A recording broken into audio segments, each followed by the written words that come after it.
bastards lock the door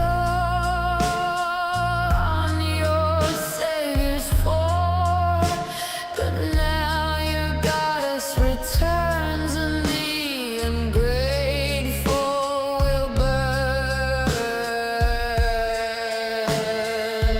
I'm your light in the dark, I'll take back what they stole. Cowards in the ark, you'll pay what I'm owed.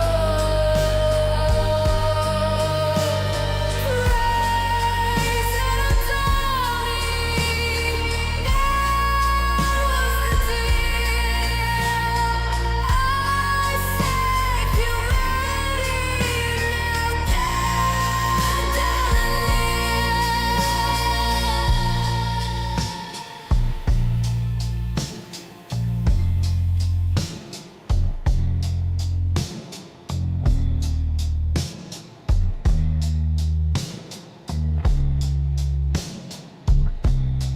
my only friend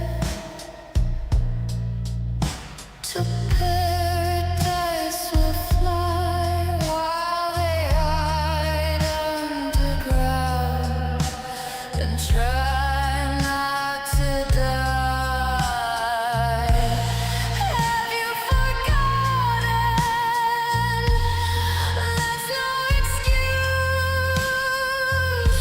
I'll tear down this curtain and reveal the truth.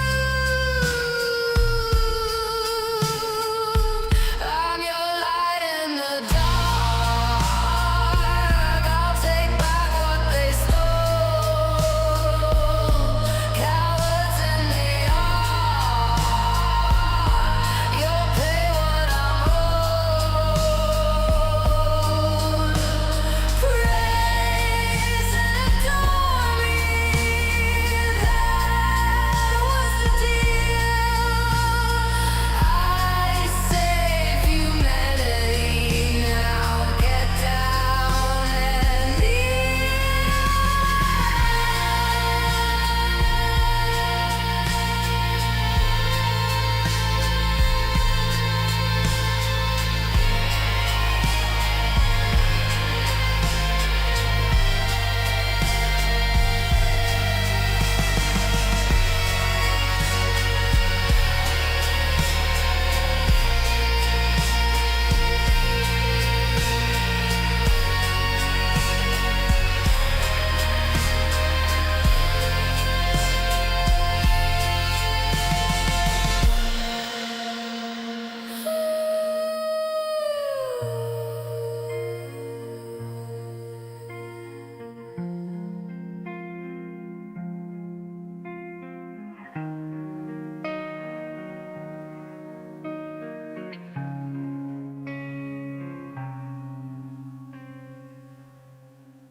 Kapla Warriors, today is a good day for tortilla chips. I had some tortilla chips today and I thoroughly enjoyed them.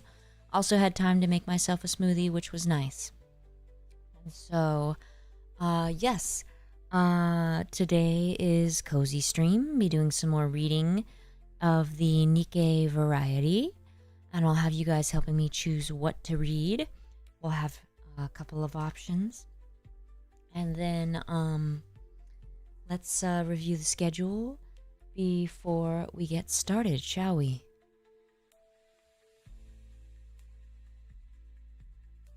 Mondays are gaming. Yesterday I was playing some Story Seasons. I have also been playing it today. Learned how to catch bugs and I got my first pet. And it's now summer in the game. Tuesdays are cozy streams. We finished the Epic of Gilgamesh and we've been reading from the NIKKE Wiki.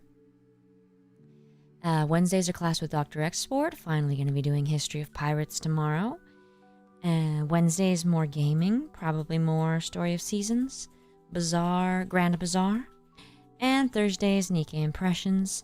So far, between Sugar, Siren, Wells, and Lilywise, Siren's in the lead. Alright, and also that song, While You Were Waiting, that was the B-side version of Dorothy's theme.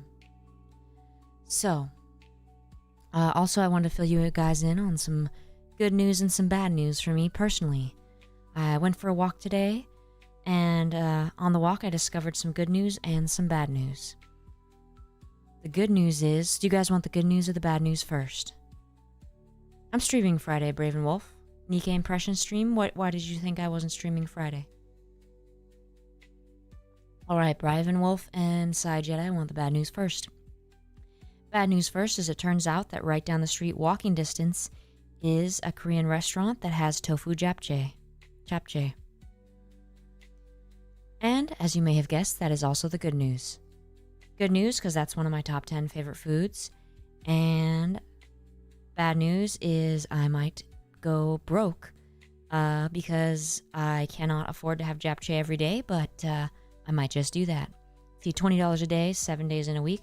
So, yeah, it's not so bad if I spend $140 a week on japchae, is it? Okay, Chim, it's bad news because of the money. I can't afford the Bunny Girl event and the japchae. And yes, no, I'm sorry, I screwed up. Gaming on Thursday and Friday NIKKE impressions. I must have just said it wrong.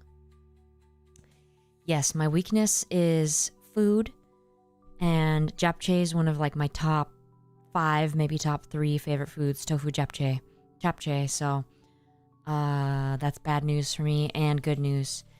Usually all my favorite foods are like 20 to 30 minutes drive, so that prevents me from getting them more often, and so now I'm screwed.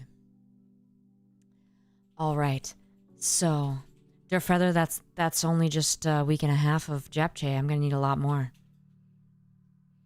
And then, or maybe maybe $200 worth of japchae would make me not like it anymore and solve the problem, / create a problem. Alright, so, I'm gonna have you guys vote. Would you like to read the Bunny Girl, would you like to read Bond stories? Or would you like to read Overzone? Overzone will take up all of today's stream and probably next week's cozy stream. Or we can continue reading Bond stories. Someone suggested Bunny Girl Bond stories. That makes sense. And then instead of patch notes, we will watch the patch PV together. So I'm gonna put a poll out for you guys. Overzone for the next 2 weeks or so, or do we want to do Bond stories?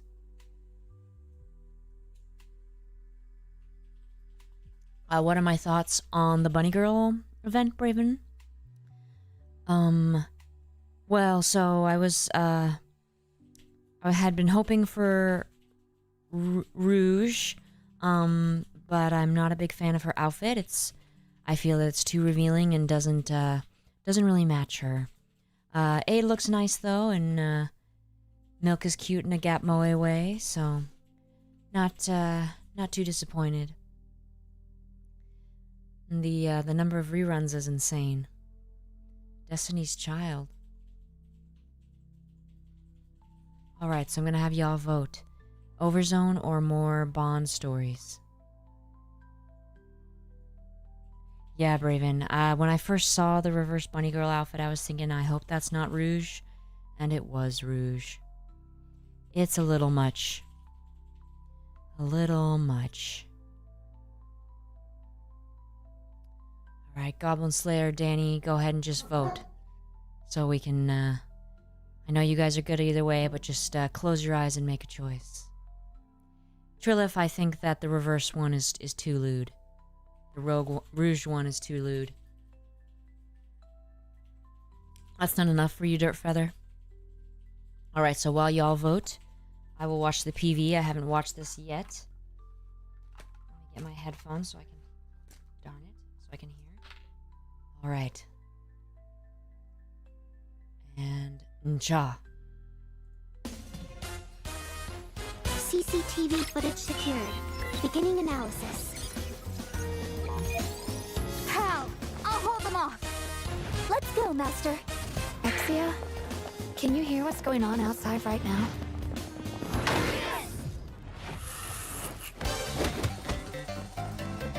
pressing mission. I may be dressed differently than usual, but I'll still do my best to serve you. Hey! Quit looking at me like that! Well, what do you think of Bunny Girl Milk? Hey!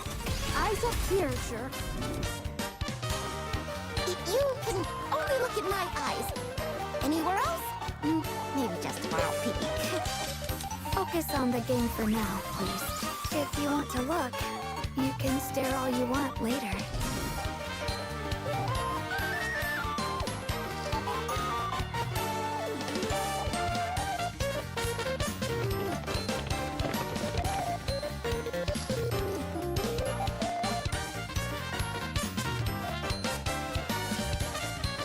Wow.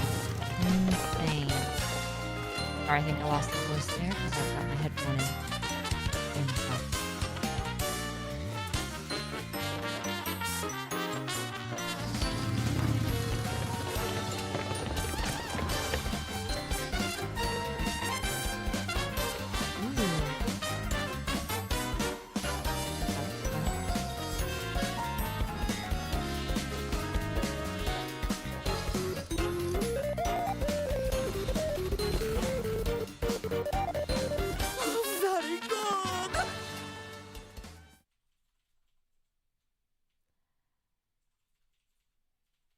Wait, was that? Hold on, what was that Tribe Tower part? Let me go back.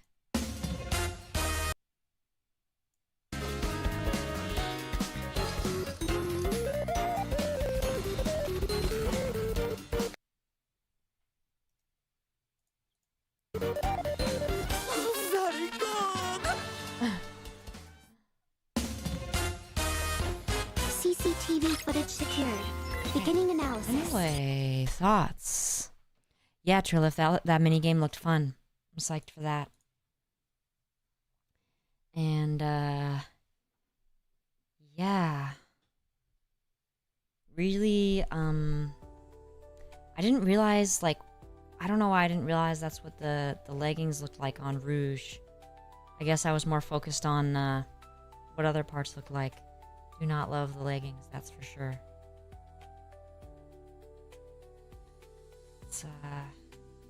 Yep. Alrighty. I mean, Milk, I like that pink color. That's a pretty color. So, lots of reruns. I already have all the units and costumes. How about you guys? What is it that's making them just bounce around like that? Anybody ever wonder? Do the NIKKEs, I've wondered, do the NIKKEs have something in their boobs that makes them just float around and levitate like that? So I hate to break it to you guys. Real boobs don't do that. But, you know. Anyone rolling on reruns? Nano machines, there you go, 1F. That actually makes perfect sense to me. The nano machines just keep them moving all the time. I think it must be because Raptures are really into boobs, and so it distracts them. Raptures are all straight men and lesbians. And so it's distracting. Makes perfect sense. Like I said before, Summer Anise is the only one worth rolling for gameplay-wise, in my opinion. I do like that shade of pink.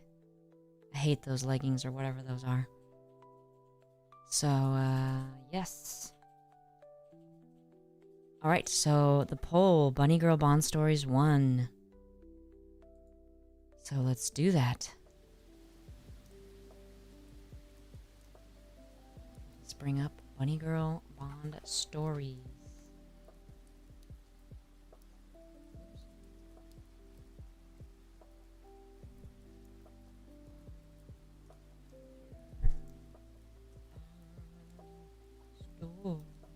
Stories. Okay. Starting with Blanc, which means white in French. I know that comes as a shock to you all. You know, looking at that image of her, you know what I've never noticed? It must be so annoying when she's not wearing heels because I feel like her hair would touch the ground if she's not wearing heels. Just drag all over and get disgusting. Alright. Blanc. Oops, I screwed it up. Bond story. For some reason, when you select the Bond story, it scrolls to the bottom. Alright, Bond story for Blanc. Yes, Braven, her hair. In this image here. I'm noticing. Alright, let's see. Episode 1. Woe be to the protagonist. The protagonist decides to stop by the Outpost Maid Cafe to start the day, ordering a brunch set from Soda. The maid brings out the order, only for the protagonist's first bite to be of blistering spice. It turns out Soda and Coco accidentally put salsa in the food instead of ketchup. But as the maid runs back to redo the order, she trips and spills the food all over the protagonist's clothes. The protagonist decides today simply isn't his day at the cafe and bids the maid farewell as he steps out. Y'all hear that? Sometime later, the protagonist finds himself with an awful stomachache, likely the salsa from earlier. Heading back to his room, he pours himself a glass of milk, only for Laplace to barrel into his room, bodily smash into him, and send his glass shattering to the floor. While Laplace is busy chiding the protagonist over drinking milk standing in front of the doorway, the man is himself more concerned about what reason would warrant Matisse's leader barging in like this. The reason is that there is no reason, and she simply felt like seeing him. Almost as suddenly as she enters, Laplace hears a cry for help and departs by jumping out the window, sending more glass to the floor. While the protagonist is still parsing this, Rappy comes in as the portent of even more bad news. There was an operation report due today, and it completely slipped the commander's mind. After promising to do what she can about a deadline extension and reminding the protagonist of his upcoming lecture, Rappy takes her leave.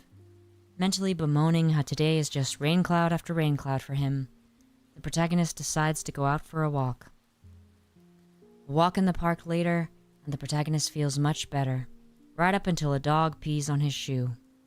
Biscuit of Happy Zoo comes bounding over, the little guy apparently a runaway trainee of hers.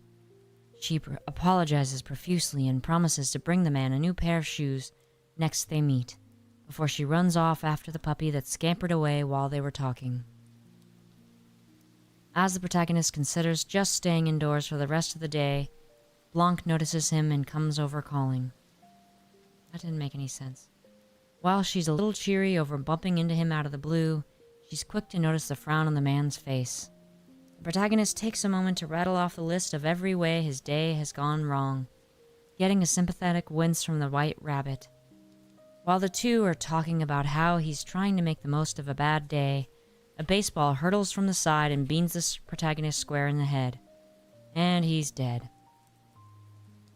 After making sure he's not overly shaken in the noggin, Blanc gets the genius idea of going around with him for the rest of the day. It's no secret that the bunnies of 777 are widely beloved as good luck charms. And she sees sharing the luck as no different from sharing in emotions like happiness and sadness with others. While willing to go through with this, the protagonist isn't sure how exactly sharing luck is supposed to work, to which she offers her hand to spread her luck by touch, much like how one's hand warms up when another holds it, according to her. The two hold hands for a bit while Blanc explains how one goes about testing their luck. She proposes he simply wander around with no set destination and think about how lucky he is and how well things have gone for him. By her words, both life and luck are a matter of perspective and action. Nothing bad will happen if all you do is stand there, but neither will anything good. Her spiel finished, Blanc asks the protagonist whether he feels lucky now. He still has some reservations, but he's confident Blanc will work out as a good luck charm, so the two set off to test their luck. Episode 2, First Fortune. The two walk through the arc hand in hand, with Blanc remarking how much this feels like a date, while the two talk about how mindset matters in luck. The protagonist's stomach growls, a reminder that he's had no food or drink since that morning's fiasco. Blanc sees this as an opportunity to test his fortune. If they can get a table at a popular, regularly crowded restaurant by walking in, they'll know his luck's taken a turn for the better. The protagonist agrees and the two set off. Will they though? 'Cause he's kind of famous and all, right? They arrive at the most famous restaurant in all of the arc. The line of people queuing for a table stretches for blocks, doing the protagonist's confidence no favors. Blanc takes a ticket and finds the number is 777. The implication of waiting behind literally hundreds of people is a bucket of cold water, and the protagonist is about ready to fold. Blanc considers the man may have a point and proposes going elsewhere. While she's looking over their 777 ticket, however, firecrackers suddenly set off. Confused, the protagonist looks around and finds a restaurant employee congratulating them. Turns out the establishment is holding a special event where the 777th customer gets to skip the line. While the clerk steps inside to guide the couple to their table, the protagonist can only comment that perhaps Blanc's luck is starting to rub off. But the bunny in question modestly tells him that his mindset also played a part in their sudden windfall. The two enter the restaurant and order, the waiter bringing a veritable smorgasbord to their table. Blanc holds out a bite of pasta to the protagonist, intent on feeding him. He opens his mouth and is rewarded with the most exquisitely cooked pasta he's ever eaten. Blanc goes on about how nice this place was when she last came with Noir, leading the protagonist to wonder why the Black Bunny of 777 isn't accompanying today. Turns out, Noir is busy brushing up on her dancing skills. Ah, good question, Blue Tut, and your question has been answered. The enthusiasm is appreciated, but Blanc is concerned that her sister is maybe working too hard at it. Conversation turns to the bond shared between the twin rabbits of 777, and Blanc promising to have Noir come along next time they visit this restaurant. 1F, same. We didn't have no fancy schmancy schoolgirls or crown and helm. Sorry guys, I'm dizzy. I don't know what's going on.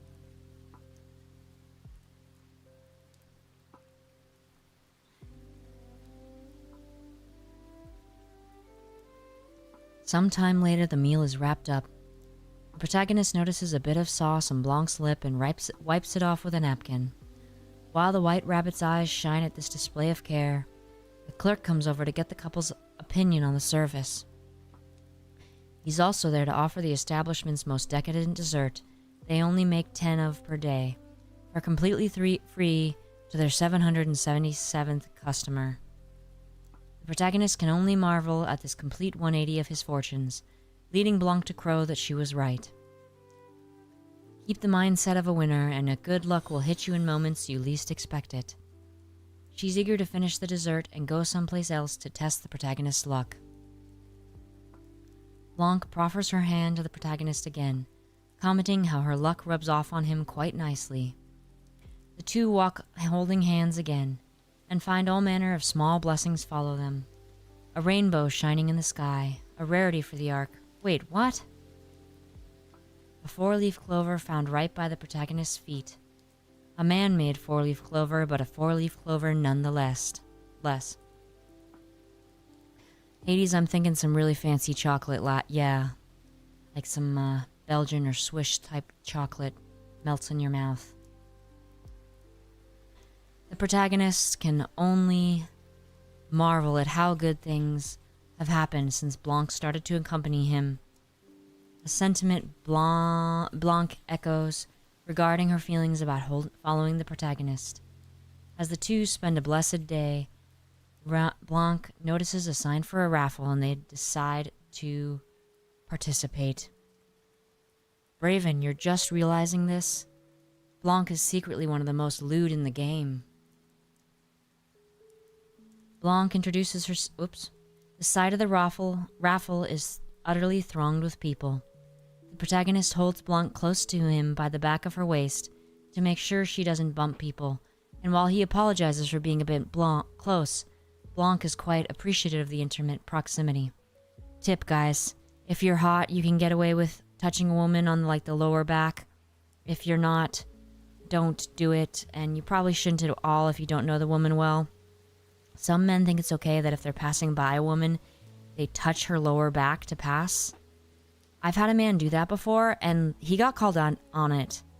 I can't remember if it was me or one of my fellow coworkers, because he would like pass by us and like touch our lower back, and I was like, what the heck? And he's like, oh, passing by. And I'm like, oh, do you do that to guys when you pass by them? Like, don't use an excuse to just touch me, creep. So, he was taking a risk here, guys. A moment later, the MC of the raffle shows up and explains the rules. He'll call out audience members to the stage and have them pull a numbered ball from a container filled with 100 balls. The lower the number, the bigger and better the prize. The MC scans this crowd and spies Blanc and the protagonist, calling them up to stage. Blanc introduces herself as an employee of Coin Rush, getting a look of excited recognition from the MC. The protagonist introduces himself, answering the MC's question about the two being a couple by calling Blanc his girlfriend.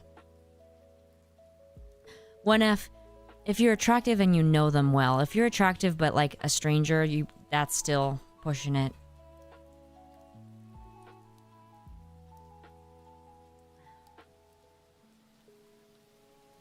Blanc's face lights up in delight while the MC remarks on how quickly the man responded.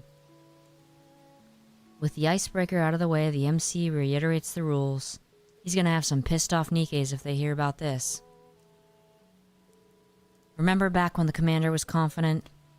Yeah, good times. Too bad they don't write him like this anymore.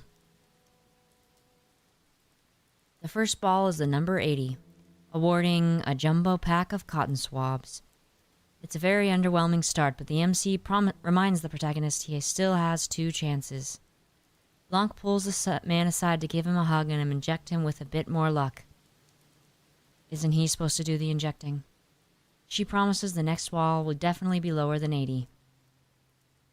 The second ball is number 32, which turns out to be a bar of Splendimin.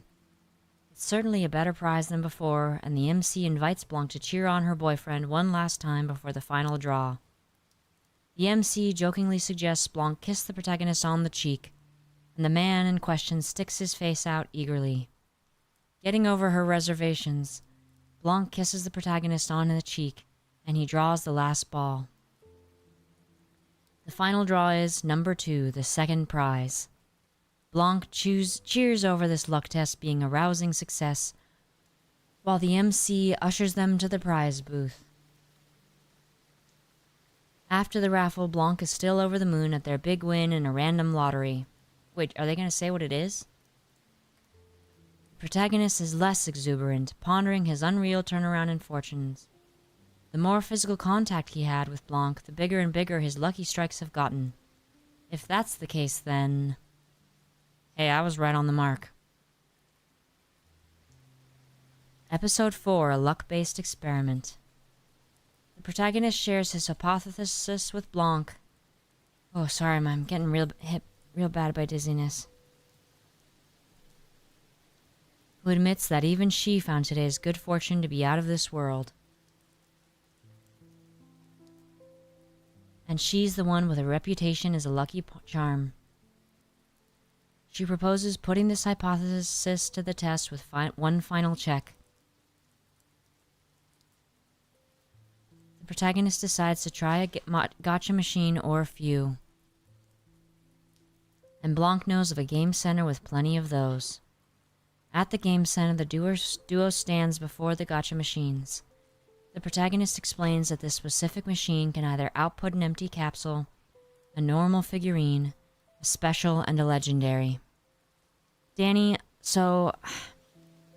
I think I need to eat something. I think So were you here when I was talking about how apparently I've been eating too few calories and I've inadvertently put myself on a keto diet? Like, not on purpose, but I've just been with what I've been eating.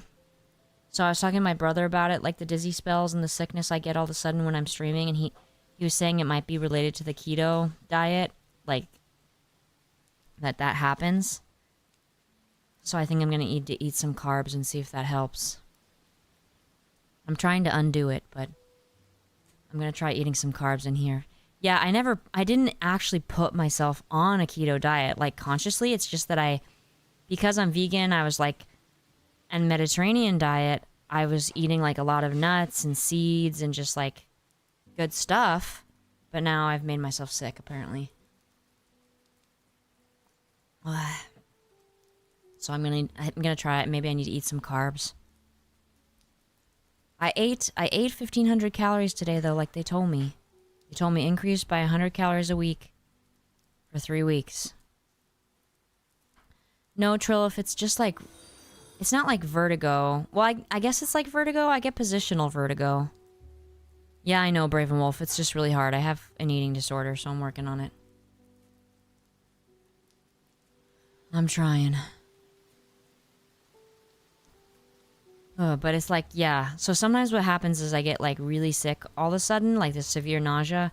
But right now what's happening is I'm just like super dizzy. Oh. Sorry, I lost my place. Okay. The protagonist decides to try a gotcha machine. Yeah, Braven, my problem is... I'm like I struggle with like either binge eating, like I eat a ton, or I eat way too little. And so I've tried to keep myself just like on like kind of a restricted diet. But apparently I was eating way too little and I didn't know it. I didn't think I was. I thought I was. Yes, Trilliff, exactly. That's what my brother said, keto flu. So I had no idea that's what it was. I was like, I thought like, it was almost like, I was like, could it be diabetes? Cause like, how could it be diabetes? I eat such a healthy diet and I have no other symptoms and I've been tested for like blood sugar and stuff, but. So like my weight's fine, but I struggle with the restriction and yeah. So yeah, I'm working on it. It's hard. Yeah, Hades, the problem is it's hard for me to go over a little bit and not just go crazy. So I have a really hard time. Yes, Brave and Wolf, I have a lot of tofu usually. I limit my fake meats because I don't want to do processed ones, but I do a lot of tofu. Yeah, I'm hard. I mean, I have a hard time. Sorry, I'm not thinking straight. Interesting, Trilliff. I'm working on it. Okay.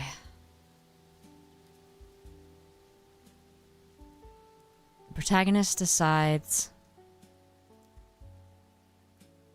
to try a matcha game or few, and Blanc knows of a game center with plenty of those. At the game center, the duo stands. Arden Ramos, no, gelatin is made from feet. The duo stands before the gotcha machines. The protagonist explains that this specific machine can either output an empty capsule, a normal figurine, a special, and a legendary. Each machine contains 3 special figures and only 1 legendary figurine. The idea is to ramp up to increasing levels of physical intimacy. I can't believe this. This is just Emma all over again. Oh man, Braven, that sounds awesome. What kind of cheesecake?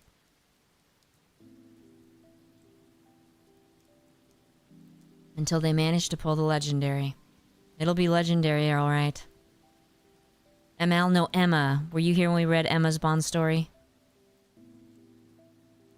The two hold hands as they crank the handle and... It's the legendary figure on the first try. Or not.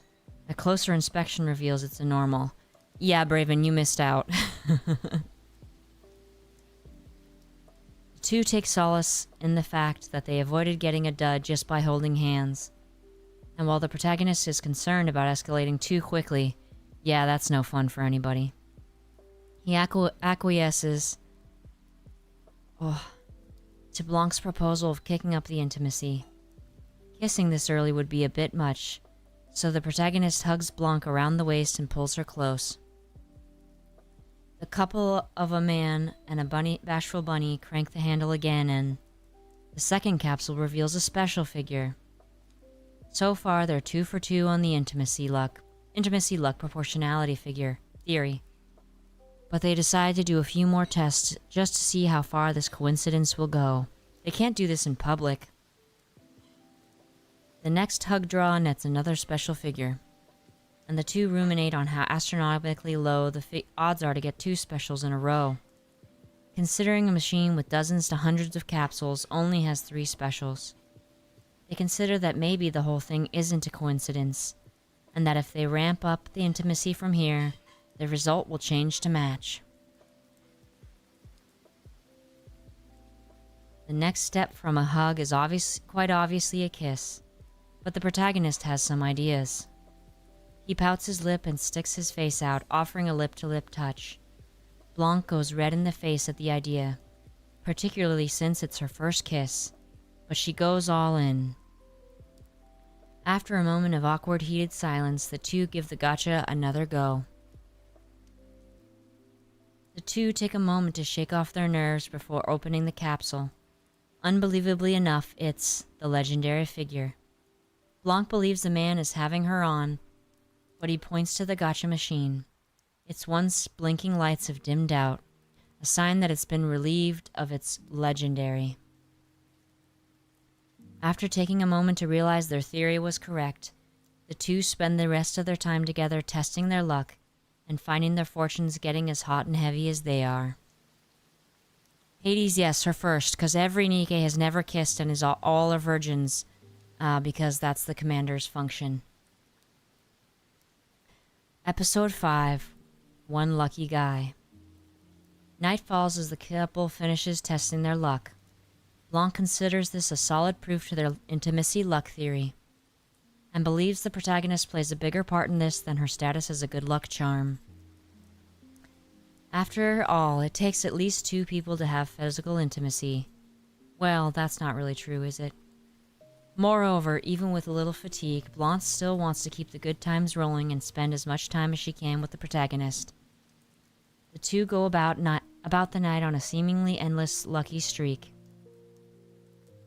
getting to try new menu items for free from a famous patisserie, getting a big win on the last scratch-off card being sold. The blessings seem to never stop coming.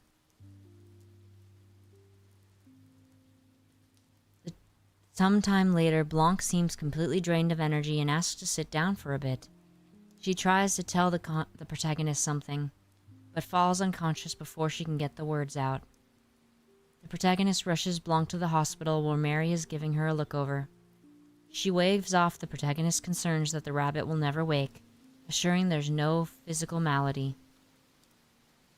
She did notice that, however, that Blanc's stamina is quite low, enough to only total to half that of a standard human's.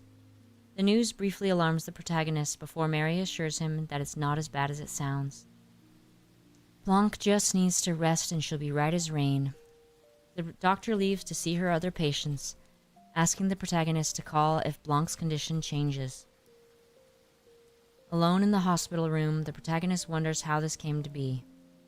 Sure, they'd run about for the better part of a day doing all sorts of things.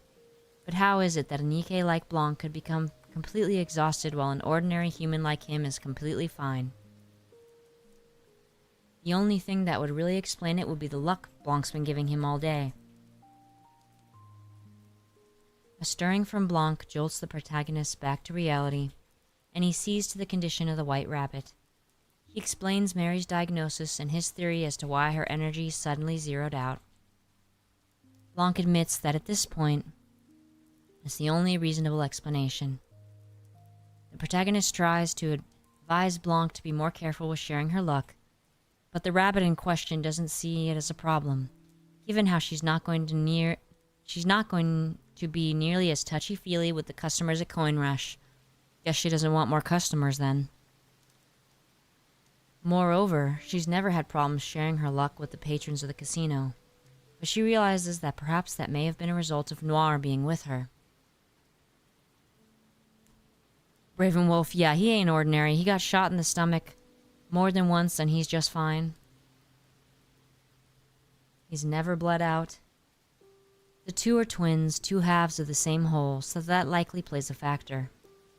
The protagonist still has his concerns, but seeing Blanc shrug off the fatigue and be more careful, and promise to be more careful, assuages him for now.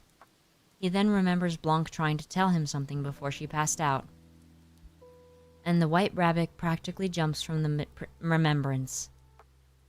She gazes intensely into the man's eyes, and the mood in the room takes an entirely different turn. The protagonist asks if Blanc has fallen for him, which the rabbit admits is actually the case. Over the course of this day and all the time and physical contact they spent together, it made her feelings only grow stronger. One kiss and she's in love. Easy peasy. She cherishes the time they spent together, just like the days she spends with Noir. Okay, that's weird. And she wanted him to know that, whether or not he felt the same way. The protagonist admits that he also likes her, and Blanc is overjoyed to hear the news. But does he like her more than any other person with boobs? Though she admits she wants a redo of this confession later, when she can let Noir into the loop, what the hell? The protagonist decides to humor this odd request. Blanc leaps from the bed into the protagonist's arms, promising to be an exclusive good luck charm for him. 1F. The man himself is concerned about draining Blanc's stamina again, but the rabbit feels safe that he has her best interests at heart. Thus the curtain falls on this strange, wonderfully lucky date between the protagonist and Blanc. Well, that's special. See, Rappy, this is how you do it. Dokily. Wait, I'm on the wrong page. Bond story for Noir. Noir. Alright, we'll see. We might be able to finish this. Noir, Bond story, episode 1, What is Love? The crowd roars in approval as Blanc and Noir of Coin Rush's 777 knock another show out of the park. In her thoughts, Noir ponders on how any kind of shyness or timidity she bears melts away the moment she steps on stage with Blanc. Her thoughts have Blanc as the first and last thing on her mind. Are they Lannister twins? And more than a few of the things in between. A customer of Coin Rush calls to Noir and breaks her out of her musings. After the usual compliments towards the twins' show, the customer asks for a little boost to her luck. Turns out she's planning on confessing to someone she's had her eyes on, and she's raring to make sure it goes off without a hitch. Noir thinks to herself about this trend. For some reason, a lot of the people who ask her for a luck booster do so hoping for success and romance. It's actually gotten her quite curious about the emotion in question, given how she's never really been attracted to anyone, and no one's expressed a genuine affection towards her, and her sisterly love with Blanc is quite different from romantic love. I hope so. It's a question she finds herself asking all too often. What is this feeling that people call love? To that end, she's visited the protagonist in his room, coming to the realization that he's the only male she's interpersonally close to. Having been cajoled into this by Blanc, Noir apologizes for offloading all of this onto the man, who's fine with it and gets back on topic. The point is, Noir wants to know what love is, and though she happily accepts the protagonist's profession of liking her, she interprets it as more of a philia-type love, when what she wants to know is Eros, I don't know. It's a kind of almost desirous attention that Blanc gets on the regular, to the point where Noir is left wondering if people just find her unattractive. Yeah, that's it, Noir. In response, the protagonist proposes doing a little test to see if Noir is really attractive or not. It's a prospect she finds embarrassing and even a little daunting, given she doesn't know the first thing about being alluring. The protagonist suggests the Black Rabbit try and showcase a special skill of hers, and after she racks her brain for a moment, she decides there's only one thing she can do as a skill: Pole dancing. Oh my. It's something she regularly does with Blanc at Coin Rush, and she's more than fine with giving the protagonist a performance. Oh my god. But one look at the room shows her that it's clearly not the kind of place made for that sort of thing. So Noir suggests moving to a place where she regularly practices her dance. He agrees and the two head outside. An awkward silence pervades the duo as they make their way to their destination. The protagonist breaks the ice by noting that this is the first time it's just the two of them, either because the protagonist is surrounded by people on the regular, or Noir being practically joined at the hip with Blanc. Noir ponders about how it feels to be alone with the protagonist. Her train of thought is interrupted by Yan calling to the man. The talentum NIKKE finds that it's unusual that it's just the two of them, but she's about ready to start up a conversation about something with the protagonist. Noir is willing to step aside and accommodate, but the protagonist vetoes that and simply tells Yan they're in a hurry. The saleswoman accepts the rejection and simply bids the duo farewell. Noir wonders why he decided to wave off Yan for now, but is flattered by how he's committing to watching her dance. Yeah, he's like, I'm not gonna miss this. She notes that they're not too far from where she practices. Episode 2, A Display of Charm.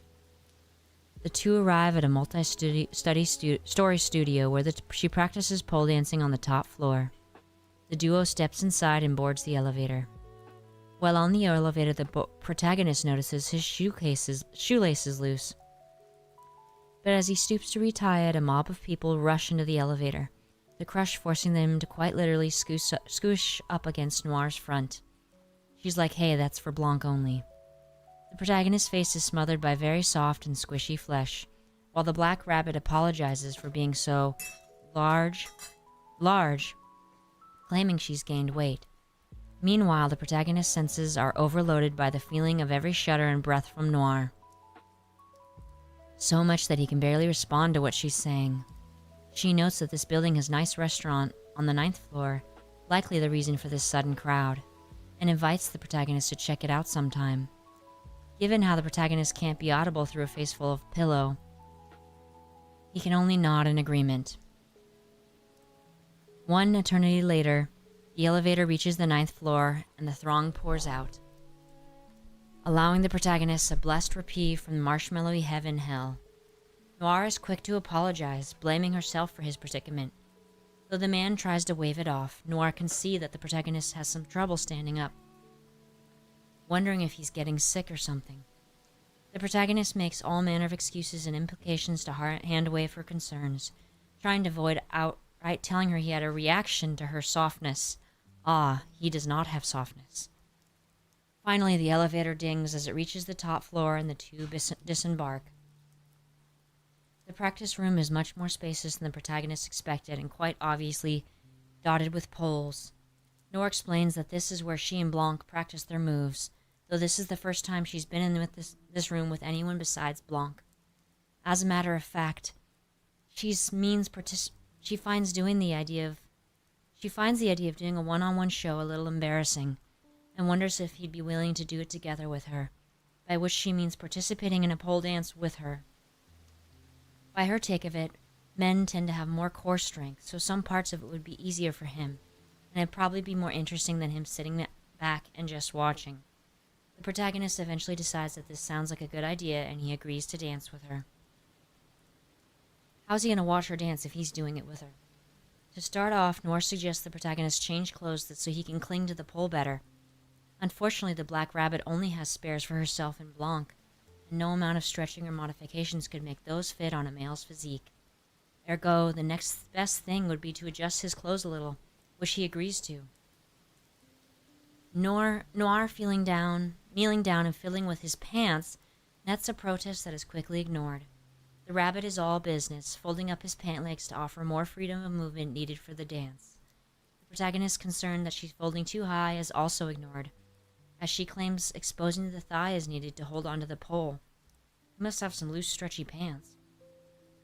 She eventually notices that there's something in the man's pants getting in the way, and he decides to take over the adjustments, folding his pants where she instructs him to. The bit of awkwardness done with, the two end up talking about each other's physique, with Noir marveling how in shape the protagonist is, and the protagonist getting Noir into a tizzy by commenting how even after gaining a little weight, how could she gain weight? She's still attractive. With the preliminary preparations complete, the two decide to start the dance. How do they get... Yeah, I know. Arden, I might have to read ahead a little more. Got my steps, guys. Noir, Episode 3, Walking on Air. Noir is busy walking the protagonist through the steps and nuances of pole dancing. She demonstrates using friction to slow or even halt her descent by the pole, down the pole by her thighs, and the man notes how painful it must be to have the pole rub against your inner thigh as it is. Noir admits it is a little painful, but it's only really bad when you're just starting out. At her suggestion, the protagonist tries the same, grabbing the pole with his thighs and letting go of his hands. So long as he keeps his thighs clenched, he should be able to hold on or at least slow his fall, though she warns it will sting. Trepidatiously, the protagonist looses his hands from the pole. The agony in his thighs makes it feel as though his skin is being peeled off, and he jumps off the pole like it was on fire. With mild panic, Noir sees to his condition, apologizing for inexperience in teaching pole dancing to someone else. The protagonist takes it in stride, acclimating to the pain as part of the learning process. He powers through Noir's protests and insists on continuing the lesson, marveling over his endurance. Noir remembers a move the two can perform that should be less excruciating, though it will demand cooperation. At Noir's behest, the protagonist one-handedly grabs the pole she was using, noting to himself how warm it is. Noir scampers over to the protagonist's head and crosses her legs, making it look as though she was sitting in midair. While the protagonist is musing how Noir's lower half is too close to his head, the bunny in question bemoans how this move doesn't quite work like she thought it would. The protagonist is much taller than Blanc, and the ceiling is shorter than she'd like, and the whole affair is turning out awkward. Shaking off some other words to describe this situation, the protagonist asks Noir what the next step is, which is him grabbing her wrist with her other hand and keeping a light grip on both his hands as he rotates around the pole. If he's doing it right and the two creep their grips, it should look like they're walking on air. At Noir's order, the protagonist rotates, and just as Noir said, the pole moves with him so it looks as though the rabbit over his head is walking on air.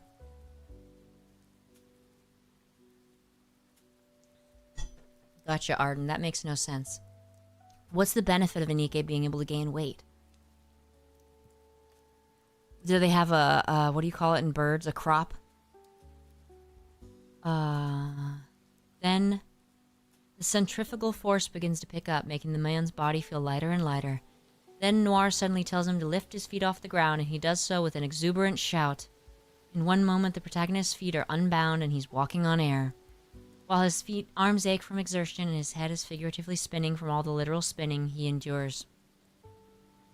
The look of ecstatic delight on Noir's face is worth a little discomfort like this. I guess that makes sense, Braven. A while later, the protagonist is practically keeled over from exhaustion, with Noir profusely apologizing for putting him through the ringer like that. Sorry, guys. The man accepts her apologies before admitting he had fun dancing with her, and finds accomplishment in them successfully pulling off the airwalk. Noir admits it was a great time, but notices the protagonist's thighs and feet swelling and inflamed, and brings some cold compresses to apply to his legs. Each of the bundles of cold air does wonders to the burning sensation, but he notices her hands getting very close to his inner thighs, and he tries to insist on doing it himself. Noir in turn insists on providing him with personal care, and the protagonist decides to stop beating around the bush and simply tell her that her hands are getting too close to his sensitive regions. Noir gets the memo nigh instantaneously and backs off in a fluster. While she tries to explain she didn't intend to do anything untoward, the protagonist admits that he's fine with her touching him in sensitive areas. With only a lingering reservation, Noir applies cold packs to the protagonist's inner thighs. Does he like having ice on his sensitive areas, though? The freezing ice contrasts greatly to the burning he feels all over, and the two spend a moment in silence, with one receiving care and one giving it. Oh, she'll give more than care. Episode 4, A Courageous Kiss. With the cool down over, Noir asks the protagonist if he wants to grab a meal with her, reminding him of that nice restaurant she mentioned on the 9th floor. He agrees and she offers to give recommendations, given how both she and Blanc frequent the place after practice. The protagonist offers to foot the bill as a repayment for the dance lessons. Noir accepts the proposition with only a minor protest, and the two head to the 9th floor after cleaning up. The waitress greets them at the door, recognizing Noir and leading her over to her usual table. The Black Rabbit can even order the usual, and the waitress knows what it is. The protagonist marvels over the waitstaff's familiarity with her, which she chalks up to the social acumen of Blanc. She tries to assert that she's a bit shy and awkward when talking with people, but the protagonist refutes that on grounds that she was talking so smoothly and familiarly with the waitress. Noir parses the protagonist's words, commenting how this is the first time someone's really complimented her face-to-face like this. He leads her to ask a particular question. Did the protagonist find her charming? His answer is a resounding yes, and at her further asking, he elaborates a number of times he found her charming. Now this is accurate, a woman would do this. When she was dancing on the pole, when she was tending to his aches, and when they pulled off that move together. How are those examples of charming? To top it off, he proclaims she has a certain unnameable quality, a je ne sais quoi, that makes her alluring to others. Flattered. I think we know exactly what makes her alluring to others, but okay. Flattered, Noir accepts the plays before telling the protagonist she also found him to be charming as well. Between being kinder than she'd heard of, good-looking, and giving the dances all, she's glad she took a chance on sharing her passions with him. The protagonist asks if she's gotten insight into affection with this little outing, which she has, but before she can finish her train of thought, their ordered food arrives. As the waitress drops off the food, Noir suddenly decides to ask for a bottle of champagne. Whatever she plans on doing next, she claims it requires a bit of liquid courage. After the meal, the protagonist is tending Noir, who got so utterly wasted on a single glass of wine they had to step out prematurely to sober her up. I feel like that doesn't make sense because she doesn't have a bloodstream. I know she has a brain, but the protagonist is wondering what drove this impulse, to which Noir suddenly admits she gets like this whenever she feels drawn to someone. She feels her hang-ups melting away and feels willing to do certain things, like kissing. Almost as sudden as that, blurting, Noir jolts back, chalking up her bit of forwardness to the alcohol messing with her. The protagonist, on the other hand, has just about hit his limit. He neatly summarizes what's going on. Noir feels particularly interested in him and feels the urge to express that by physical acts like kissing. While noting how the alcohol further emboldens her, the protagonist pulls Noir by the waist and kisses her right on the lips. The taste of champagne and perhaps a little something else is quite intoxicating to him. Episode 5, Affection 101. A few days later, Noir ponders to herself about what she learned about affection spending time with Pit Boss. It's warm, fuzzy, and passionate, but she can't quite tell him that yet for one good reason. She's certain Blanc holds the same feelings, as the rabbit in question has come back later than usual after going on a date with the man. So she holds her own feelings back out of consideration for her sister. She thinks back to the outing they had together and wonders how much more fun it would have been had Blanc been there with them. One way or another, she finds the idea of just her and Pit Boss discomforting compared to a trio of them and Blanc. You don't call it a trio. Broken out of her musing by Blanc's calling, Noir remembers she has an appointment and steps out. Though she doesn't like the idea of leaving Blanc alone at home, she's confident they'll meet again shortly. They're inseparable twins after all. Night falls as Noir arrives at the protagonist's room, greeting him and taking his hand.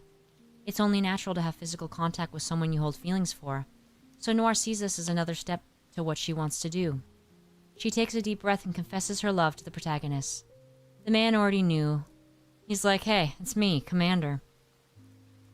But ponders if the Black Rabbit has been drinking again.